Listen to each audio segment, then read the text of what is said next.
Selamat pagi, Pak Asep dan teman-teman yang saya hormati. Pada kesempatan pagi ini, saya akan mempresentasikan 3 teknik penginderaan jauh untuk geothermal khususnya di Hulu Lais, Bengkulu.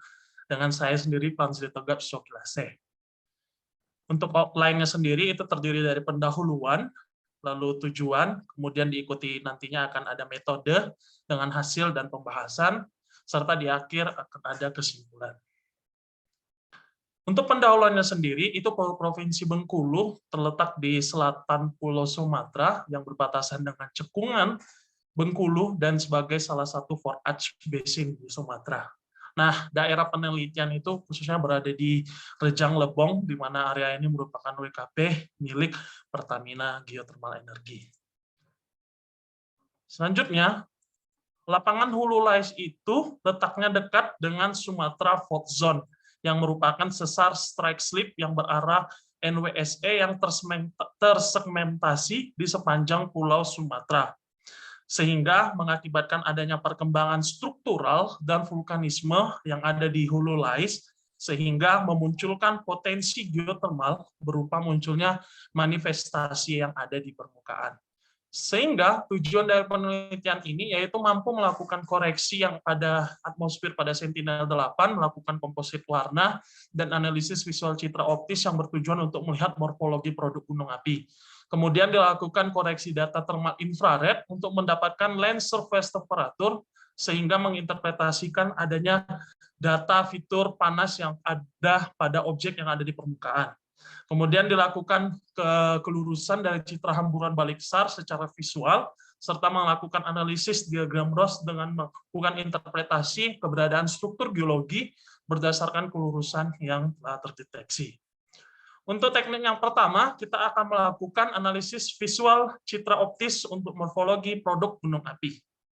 Nah, processing data pada citra Landsat 8 Olitirs di geothermal Hulu Lais yang didownload pada Earth Explorer USGS dengan cloud cover sekitar 10%, di mana pada gambar 3A ini menunjukkan salah satu yang belum dilakukan koreksi atmosfer, dikarenakan masih terpengaruhi oleh efek-efek atmosfer, sehingga perlu dilakukan koreksi, sehingga hasilnya didapatkan setelah dilakukan koreksi atmosfer didapatkan pada gambar 3B ini. Kemudian dilakukan koreksi komposit antar band menggunakan band 5 dan band 7 dan band 6 dan dilakukan subset Hulu Lais sehingga menghasilkan peta RGB fasies Hulu Lais Bengkulu. Dilakukan interpretasi fasies Hulu Lais Bengkulu berdasarkan Vessel dan Davis dengan citra fokus itu 24 kali 27 km pada daerah Hulu Lais Bengkulu.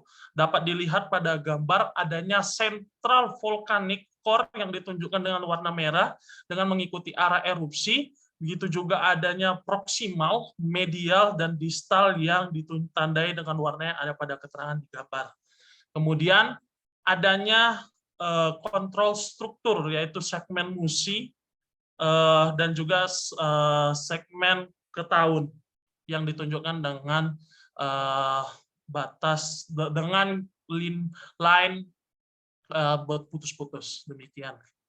Kemudian dilakukan analisis visual citra optis untuk land surface temperature Hulu Lais Bengkulu, di mana processing ini dilakukan pada band 10 dan band 11. Tahap yang pertama dilakukan yaitu melakukan koreksi radian, di mana nilai radian yang didapatkan adalah nilai pancaran energi matahari yang sampai ke objek dengan menggunakan rumus berikut.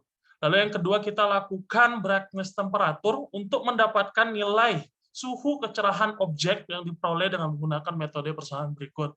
Setelah kita mendapatkan brightness temperatur berikut, kita akan mengeluarkan hasil processing LST dengan menggunakan rumus berikut, di mana ini merupakan hasil akhir suhu rata-rata yang ada di permukaan dengan dipengaruhi oleh panjang gelombang pada besaran nilai LST berikut. Nah, hasil pemrosesannya yaitu didapatkan peta LST pada band 10 dan band 11 yang ada pada di gambar. Dilakukan analisis visual citra optis yang ada di objek permukaan dengan menggunakan citra Google Earth untuk melihat kondisi sebenarnya. Nah, fitur-fitur panas ini diindikasikan dengan melihat rona terang daripada sekitarnya. Di sini saya menginterpretasikan ada 4 fitur panas yang saya interpretasikan sebagai keberadaan manifestasi pada lapangan geothermal hulu-lais, yaitu adanya munculan fumarole, adanya alterasi hidrotermal, dan adanya dua hot spring, arah utara dan arah selatan geothermal hulu-lais tersebut. Nah, untuk rona terang yang besar, itu diinterpretasikan adanya daerah perkotaan, dan untuk daerah yang di mana nilai LST-nya itu rendah, itu diinterpretasikan sebagai adanya hutan yang sangat lebat. Kemudian, dilakukan teknik yang ketiga, yaitu analisis visual citra SAR untuk menganalisis keberadaan struktur di lapangan geothermal hulu-lais di Bengkulu, di mana data yang digunakan yaitu data ALOS PALSAR dengan filter high current correction dengan direction ascending dan descending dengan skala Yamaguchi yang didapatkan yaitu 1:125.000. Di sini merupakan lineaman ascending. Lalu saya lakukan interpretasi fault-nya pada daerah hulu-lais sebagai berikut. Lalu saya lakukan juga pada lineaman descending dan sehingga menghasilkan interpretasi fault berikut. Nah, dilakukan juga penarikan kelurusan dari situ kita mendapatkan subset ALOS PALSAR yang ada di daerah hulu-lais, di mana yang kita tahu bahwa struktur pengontrolnya adalah berarah dominan NWSE. Sehingga setelah dikombinasi melakukan interpretasi ascending dan descending pada diagram Ross, didapatkanlah arahnya yang sama dengan struktur dominan. Lalu dilakukan interpretasi fault yang berwarna biru ini, dan diinterpretasikan arahnya juga sama dengan struktur dominan berarah NWSE. Nah, untuk arah-arah lainnya itu mungkin bisa saja ada sesar lokal yang mengontrol. Dilakukan interpretasi keberadaan struktur tersebut yang nantinya akan berhubungan dengan permeabilitas pada lapangan geothermal hulu-lais Bengkulu. Pada daerah yang berbentuk sirkular diinterpretasikan sebagai kawah dari gunung hulu-lais tersebut, lalu adanya manifestasi keberadaan hot spring yang muncul dikarenakan adanya struktur geologi dan juga adanya kemunculan fumarole beserta alterasi hidrotermal yang sudah sesuai dengan interpretasi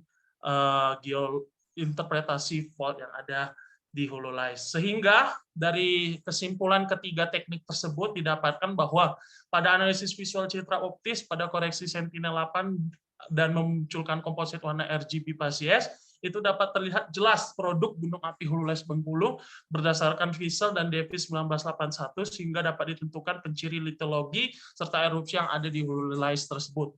Lalu pada analisis visual citra optis untuk lens surface temperatur dapat diinterpretasikan dengan baik menggunakan validasi yang ada pada Google Earth untuk melihat kemunculan fitur panas yang ada pada objek di permukaan. Lalu pada analisis visual citra SAR yang dapat terlihat kelurusan pada lapangan geothermal hulu-lais yang keberadaannya sama dengan struktur Sumatera yaitu NWSE, dan kelurusan tersebut dapat diinterpretasikan kemunculan dengan adanya manifestasi di permukaan tersebut.